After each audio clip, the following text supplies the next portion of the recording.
கேரளாவிலேருந்து கேரளா இங்கே திருச்சியில் இருந்தேன். இப்போ கேரளாவில் இருக்கேன். கேரளாவில் போய் எனக்கு மலையாளம் எனக்கு யார்ட்டையும் போய் கேட்க தெரியாது. அதனால உங்களோட சேனலை ரொம்ப இஷ்டமாக பார்ப்பேன். அதனால எல்லாமே நல்லா சொல்கிறீங்க, விவரமாக எனக்கு புரியும். உங்களோட சேனலு ரொம்ப இஷ்டம். எனக்கு ரொம்ப யூஸ்ஃபுல்லாக இருக்குது. எதாக இருந்தாலும் நீங்கள் எல்லாம் தெளிவாக சொல்கிறீங்க. வயிற்றால போகிறதுக்கா, உடம்பு சரியில்லாமல் இருக்கிறதுக்கா, கழிசல் நிற்கிறதுக்கா, எல்லாத்துக்குமே நல்லபடியாக சொல்கிறீங்க. பூச்சி புழுக்கா எல்லாமே நல்லா தெளிவாக சொல்கிறீங்க. நான் உங்களை இந்த மாதிரி பார்த்துட்டு நான் அதே மாதிரி அங்கே உள்ளவங்களுக்கும் இந்த மாதிரி நான் சொல்லி கொடுப்பேன். நீங்கள் இந்த மாதிரி சொல்கிறீங்க, இதை பாருங்கன்னு போய் எடுத்தும் காமிப்பேன். ஒரு ஆட்டுக்கு முடியலனாலும் ஒரு கூட பிறந்தவங்க பக்கத்தில் இருக்கிறவங்கள்ட்ட கேட்குற மாதிரி உங்கள்கிட்ட கேட்போம். நீங்கள் உடனே சொல்லுவீங்க, இதை செய்யுங்க அதை செய்யுங்கன்னு அமுச்சு விடுவீங்க, சொல்லுவீங்க. நல்லா யூஸ்ஃபுல்லாக இருக்குது. மேலும் மேலும் வளரணும். ரொம்ப சந்தோஷம் தம்பி. அதே மாதிரி நாங்கள் அக்கம் பக்கம் உள்ளவங்கள்ட்டையும் சொல்லுவோம், இதை பாருங்கன்னு. பார்க்குறாங்க, அவங்களும் சொல்கிறாங்க நல்லா யூஸ்ஃபுல்லாக இருக்குது, நல்லா சொல்கிறாங்க தெளிவாக அப்படின்ட்டு. நல்லா பார்க்க இஷ்டமாக இருக்குது. நல்லா தெளிவாகவும் சொல்கிறீங்க. ரொம்ப அருமையான சேனல். ரொம்ப சந்தோஷம் தம்பி. மேலும் மேலும் வளருங்க. உங்கள் சேனல் என்றைக்கும் வளரட்டும். Hey guys, welcome back to the PS farms YouTube channel. நான் உங்கள் பிஎஸ் பிரியா. ஸோ இன்றைக்கான வீடியோவில் நம்ம என்ன பார்க்க போகிறோம் அப்படின்னா, அதாவது ஆடுகளுக்கு வந்துட்டு பார்த்திங்கன்னா செரிமான கோளாறு, அதுக்கப்புறம் பார்த்திங்கன்னா அதே சமயத்தில் வயிறு உப்பசம், இது ரெண்டு பிரச்சனையை வந்துட்டு நீங்கள் கால்நடை வளர்த்துட்டு இருக்கிறவங்க உங்களுக்கு எல்லாருக்குமே வந்துட்டு வரும். ஸோ இது ஆடுகளுக்கும் மட்டும் கிடையாது, மாடுகளுக்கும் வந்துட்டு செரிமான கோளாறு அப்படிங்கிறது ரொம்ப அதிகமாக வந்துட்டு வரும். ஓகேங்களா, இது வயிறு உப்பசம்னு செரிமான கோளாறு ஆகி அதுக்கப்புறம் வயிறு உப்பசம் ஆகிடும். இல்லை வந்து பார்த்திங்கன்னா செரிமான கோளாறு மட்டுமே இருக்கக்கூடிய ஆடுகளும் இருக்குது. அதாவது செரிமான கோளாறு முழுசாக வந்துட்டு அதோடய பாதிப்பு இருந்து இது வந்துட்டு பார்த்திங்கன்னா கம்ப்ளீட்டாக வந்துட்டு வயிறு உப்பசமாக மாறிடும். ஓகேங்களா, இது செரிமான கோளாறில் தான் இருக்குது அப்படின்னு நீங்கள் எப்படி கண்டுபிடிச்சிக்கலாம்னா, ஆடு வந்துட்டு பார்த்தீங்கன்னா அசையே போடாது. ஓகேங்களா, ஆடாக இருக்கட்டும் சரி, மாடாக இருக்கட்டும் அசையே போடாது. ஸோ இதெல்லாம் வந்துட்டு பார்த்தீங்கன்னா செரிமான கோளாறு இல்லை, ஆடுகளுக்கு வந்துட்டு வயிறு உப்பசம் ஆக போகுது, செரிமான கோளாறு வந்துருச்சு அப்படின்னு சொல்லிட்டு நீங்கள் ஐடென்டிஃபை பண்ணிக்கலாம். ஓகேங்களா, ஸோ இதுக்கு என்ன பண்ணலாம் அப்படிங்கிறத பற்றி இந்த வீடியோவில் நம்ம பார்ப்போம். அதுக்கு முன்னாடி நம்மளோட சேனலுக்கு புது வியூவர்ஸ் யாராவது வந்து நீங்கள் மறக்காம நம்ம சேனல் வந்து சப்ஸ்கிரைப் பண்ணி அந்த பக்கத்தில் பெல் ஐக்கனை கிளிக் பண்ணி ஆல்ல போட்டுக்கோங்க. இப்போ வாங்க வீடியோக்குள்ளே போகலாம்.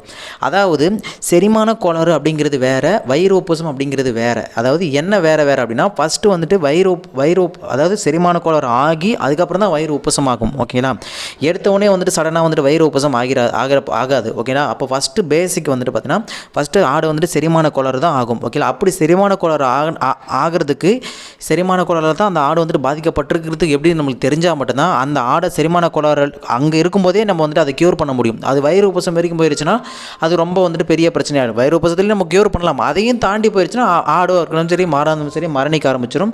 ஸோ அதனால் மேக்ஸிமம் வந்துட்டு ஆடு செரிமான கோளாறாக இருக்குங்கிறத நீங்கள் ஐடென்டிஃபை பண்ணிட்டீங்க அப்படின்னா உடனே தினந்தே வந்துட்டு ட்ரீட்மெண்ட் பண்ணி செரிமான கோளாறை வந்துட்டு நீங்கள் கிளியர் பண்ணிடணும். ஓகேங்களா, ஸோ அது எப்படி நம்ம கண்டுபிடிக்கலாம்னா, ஃபஸ்ட்டு வந்து பார்த்திங்கன்னா ஆடாக இருக்கட்டும் சரி, மாடாக இருக்கட்டும் சரி, படுத்தபடியே இருக்கும். ஸோ ரொம்ப அசையே போடாது உங்களுக்கு ஆடு, ரொம்ப அப்நார்மலாக இருக்கும். ஓகேங்களா, ஏற்கனவே இருக்கிற மாதிரி இல்லாமல் ரொம்ப வந்துட்டு ஒரு மாதிரியாக இருக்கும். ஆடு அது வந்துட்டு அசை போடாது. உங்களுக்கு பார்க்கும்போதே தெரியும் ஆடு வந்துட்டு எந்திரிச்சு நின்றுக்கிட்டே இருக்கும், டயர்டாகவே இருக்கும். ஓகேங்களா, தீனியும் எடுக்காது, எதுவுமே பண்ணாது, தண்ணியும் குடிக்காது, டயர்டாகவே இருக்கும். இப்படி இருக்கும்போது பார்த்தீங்கன்னா நீங்கள் ஆடு வயிறு தொட்டு பார்த்து நீங்கள் கண்டுபிடிச்சலாம் ஆடு வந்துட்டு செரிமான கோளாறில் பாதிக்கப்பட்டிருக்கு. ஆடு சாணியாக இருக்கணும் சரி, புழைக்காக இருக்கணும் சரி, நார்மலாக போடுறத விட கொஞ்சம் வித்தியாசமாகவே இருக்கும். ஓகேங்களா, இல்லை போடாமலாம் கூட இருக்கலாம். ஓகேங்களா, இந்த மாதிரிலாம் இருந்துச்சுன்னா செரிமான கோளாறுங்கிறது நீங்கள் ஈஸியாக ஐடென்டிஃபை பண்ணிக்கலாம். ஓகேங்களா, இது ஒரு விஷயம். இதை செரிமான கோளாறு ஆகிடுச்சு அப்படின்னு நீங்கள் கண்டுபிடிச்சிட்டிங்க, ஒன்ஸ் நீங்கள் ஐடென்டிஃபை பண்ணிட்டீங்க அப்படின்னா எப்படி நம்ம ட்ரீட்மெண்ட் பண்ணலாம் இதுக்கு அப்படிங்கிறத பற்றி நம்ம ஃபஸ்ட் டைம் இப்போ சொல்கிறோம். இதுக்கு வந்துட்டு பார்த்திங்க அப்படின்னா 3 மெத்தடு நம்ம வந்துட்டு சொல்கிறோம். நான் ஆல்ரெடி நிறைய வீடியோ போட்டிருக்கேன். ஸோ அதெல்லாம் தாண்டி இப்போ இது புது மெத்தடு. ஸோ இதில் வந்து பார்த்திங்கன்னா 3 விஷயங்கள். அதாவது என்ன அப்படின்னா, ஃபஸ்ட்டு விஷயம், இப்போ குட்டி ஆடாக இருந்தாலும் சரி, பெரிய ஆடாக இருந்தாலும் சரி, செரிமான கோளாறு ஆகிடுச்சு அப்படின்னாவே ஒரு ஃபஸ்ட்டு மெத்தட் என்ன அப்படின்னா, ஒரு முருங்கை இலை கொஞ்சம் எடுத்துக்கோங்க. ஓகே, முருங்கை இலை அதாவது உருவிக்கோங்க, ஒரு கையளவு உருவிக்கோங்க இலையை. அது கூட ஒரு கைப்பிடி அளவு உப்பு, இல்லை கம்மியாக கூட நீங்கள் எடுத்துக்கலாம். உப்பு எடுத்து அந்த இலையில் ஒரு கொஞ்சம் பங்கு உப்பு எடுத்து ரெண்டுத்தையும் நீங்கள் கசக்குனீங்க அப்படின்னா அதுலேருந்து வந்து பார்த்திங்கன்னா சாறு வரும். அதாவது நல்லா புரிஞ்சுக்கோங்க, கையில் உப்பு, அதே கையில் ஒரு கைப்பிடி அளவு முருங்கை இலை, ரெண்டுத்தையும் நல்லா கசக்கி சாறு பிழியணும். உப்பு சாரோடு சேர்ந்து முருங்கை சாரும் சேர்ந்து வரணும், சேர்ந்து ஒரு சாறு மாதிரி வரும். அந்த 2 சாறையுமே நீங்கள் நல்லா கசக்கி கையில் எடுத்துக்கிட்டு அந்த 2 சாறையும் ஆட்டோட 2 வயிற்று பகுதியிலையும் நல்லா தேய்ச்சி விடணும்.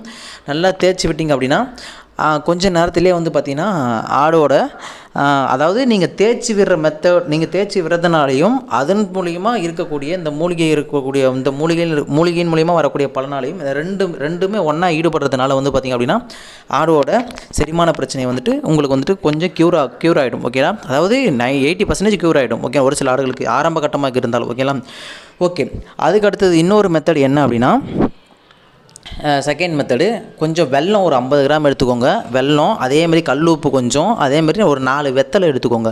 ஓகேங்களா, நல்லா புரிஞ்சுக்கணும். வெல்லம் ஒரு 50 கிராம், கல் உப்பு ஒரு 4 வெத்தலை, இது எல்லாத்தையும் நீங்கள் என்ன பண்ணணும்னா நல்லா அரைக்கணும். நல்லா அரைச்சி அம்மியில் வச்சு அரைச்சி அதுலேருந்து சாறு அதாவது அரைச்சி அதை ஒரு தண்ணியில் கலந்துக்கணும். ஓகேங்களா, தண்ணியில் கலந்து ஒரு ஆட்டுக்கு வந்து பார்த்திங்கன்னா ஒரு 50 ml, ஓகேங்களா, 50லேருந்து 100 ml நீங்கள் வந்துட்டு கொடுக்கணும். வாயில் ஊற்றி விடணும். சின்ன ஆடாக இருந்தாலும் கம்மியாக கொடுங்க, பெரிய ஆடாக இருந்தால் கொஞ்சம் அதிகமாக கொடுங்க. அவ்வளோதான், உங்களுக்கே தெரியும். இது அளவு வந்து பர்டிகுலராக எவ்வளோ தான் கொடுக்கணும் அப்படின்லாம் அளவு இல்லை, உங்களுக்கே தெரியும். ஸோ இது எல்லாமே நேச்சுரல் பொருள் தான். ஒன்றும் கூட கம்மியாக போச்சுன்னா ஒன்றும் ப்ராப்ளம் ஆக போகிறது கிடையாது. ஓகேங்களா, ஸோ அதனால் வந்துட்டு ஒரு 4 ml, ஒரு 5 ml ஒரு 50 ml, ஒரு 100 ml வந்துட்டு கொடுங்க. ஓகேங்களா, ஆடுகளோட ஏஜை பொறுத்து, அதோட சைஸை பொறுத்து. ஓகேங்களா, இது ஒரு விஷயம். இது கொடுத்தீங்க அப்படின்னா உடனே வந்துட்டு உங்களுக்கு ரிசல்ட் அப்படிங்கிறது இருக்கும். இது ஒரு மெத்தட். இதுவும் ஆரம்ப கட்டம் தான். ஓகேங்களா, அடுத்தது ஓமம் வாட்டர் வந்து அடுத்தது 3வது மெத்தடு. ஓமம் வாட்டர் வந்துட்டு ஒரு 50லேருந்து ஒரு 100 ml வந்துட்டு நீங்கள் கொடுங்க. ஓகேங்களா, ஓமம் வாட்டருங்கிறது அது ஒரு தண்ணி வாட்டர், சோடா வாட்டர் இல்லைங்க, ஓமம் வாட்டர். ஓகேங்களா, அது வந்துட்டு தனியாக கடையில் நீங்கள் போய்ட்டு வாங்கிட்டு வரணும். ஓகேங்களா, அது ஒரு 50 mlலேருந்து 100 ml வந்துட்டு நீங்கள் கொடுங்க. ஓகேங்களா, இது 3வது மெத்தடு. இது எல்லாமே ஆரம்ப கட்டத்தில். ஓகேங்களா, ஆடு உங்களுக்கு இந்த மாதிரி அப்நார்மலாக இருக்குது, எப்பயும் இல்லாத மாதிரி இருக்குது, ஆடு செரிமானத்தில் ஏதோ பிரச்சனை இருக்கும்னு நினச்சிக்கிட்டீங்க அப்படின்னாவே இது 3த்தில் எதனா ஒரு மெத்தடை வந்துட்டு நீங்கள் ட்ரை பண்ணிடுங்க. மேக்ஸிமம் வந்துட்டு உங்களுக்கு வந்துட்டு க்யூர் ஆகிடும். ஓகேங்களா, அடுத்து ஒரு 4 மணி நேரத்தில் ஒரு 2 மணி நேரத்திலே க்யூர் ஆகிடும். அதுக்கப்புறம் 4 மணி நேரம் 2 மணி நேரம் க்யூர் ஆகாமல் அதுக்கு அடுத்த நிலைமைக்கு போயிடும் ஆடு.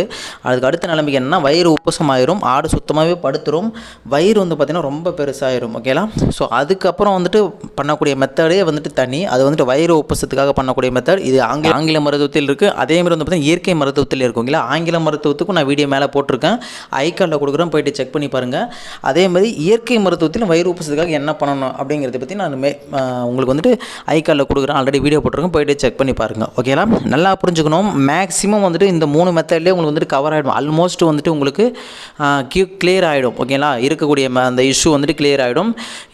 அது வந்து நீங்கள் பார்த்துக்கோங்க. இதெல்லாம் நீங்கள் வந்துட்டு எப்படி நீங்கள் கண்டுபிடிச்சிக்கணும் அப்படின்னா, அதாவது ஆடுகளுக்கு வந்துட்டு இது ஏன் இந்த மாதிரி பிரச்சனைலாம் வருதுன்னு முதல்ல நீங்கள் வருது அப்படின்னா நிறைய அடர் தீவன கலவையில் நீங்கள் அதிகமாக கொடுத்துருவீங்க, இல்லை வந்துட்டு பார்த்தீங்கன்னா திடீர்னு வேறு எதனா தீவனத்தை கலந்து கொடுப்பீங்க. இந்த மாதிரிலாம் பண்ணக்கூடாது. ஓகேங்களா, ஒரு ரோட்டீனை ஃபாலோ பண்ணுறீங்கன்னா அந்த ரோட்டீனை கரெக்டாக பக்காவாக ஃபாலோ பண்ணணும். அப்போ தான் வந்துட்டு உங்களுக்கு இந்த மாதிரி பிரச்சனைலாம் வராது. ஓகேங்களா, இப்போ அடர் தீவனம் டெய்லியும் வந்துட்டு ஒரு 50 கிராம் கொடுத்துட்டு வரீங்கன்னா சடனாக வந்துட்டு அடர் தீவனம் அதிகமாக கொடுத்துரும். இந்த மாவு பண்டங்கள், மாவு பொருட்கள்லாம் இருக்குது பார்த்திங்கன்னா, அதாவது அரிசி, இந்த இதெல்லாம் வந்துட்டு இந்த மாவு மூலயமா இருக்கக்கூடிய தீவனங்கள், இந்த மாவு மூலயமா வரக்கூடிய இந்த அடர் தீவன பொருட்களோ இல்லை எதுவாக இருந்தாலும் இது எல்லாத்தையும் கொஞ்சம் குறைச்சி கொடுத்தீங்க அப்படின்னா இந்த மாதிரி பிரச்சனைலாம் உங்களுக்கு வந்துட்டு வராது. ஓகேரா, ஸோ புரிஞ்சிருக்கும்னு நினைக்கிறேன். ஸோ இதில் வேறு ஏதாச்சும் டவுட் இருந்துச்சு அப்படின்னா கீழே வந்துட்டு கமெண்ட்டில் கேளுங்க. இல்லை என் கூட நீங்கள் பர்சனலாக ஏதாச்சும் டவுட் கேட்கணும், சேட் பண்ணணும் அப்படின்னா நம்மளுக்கு இன்ஸ்டாகிராம் ஐடி PS Farmers 1, அங்கே நீங்கள் ஃபாலோ பண்ணிட்டு நீங்கள் வந்துட்டு என் கூட பர்சனலாக நீங்கள் வந்து சேட் பண்ணிக்கலாம். ஓகேங்களா, so thank you so much guys. மறக்காம நம்மளுடைய சேனல் வந்து சப்ஸ்கிரைப் பண்ணி வச்சுக்கோங்க.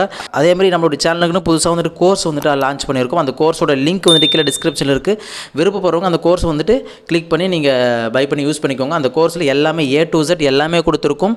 ஒரு ஆடு பிறந்தது வந்து நம்ம எப்படி கரெக்டாக பராமரித்து வந்து நம்ம எப்படி லாபம் அடையிறது அப்படின்றது முதற்கொண்டு எல்லாமே A to Z வந்து நம்ம கரெக்டாக கொடுத்துருக்கும்.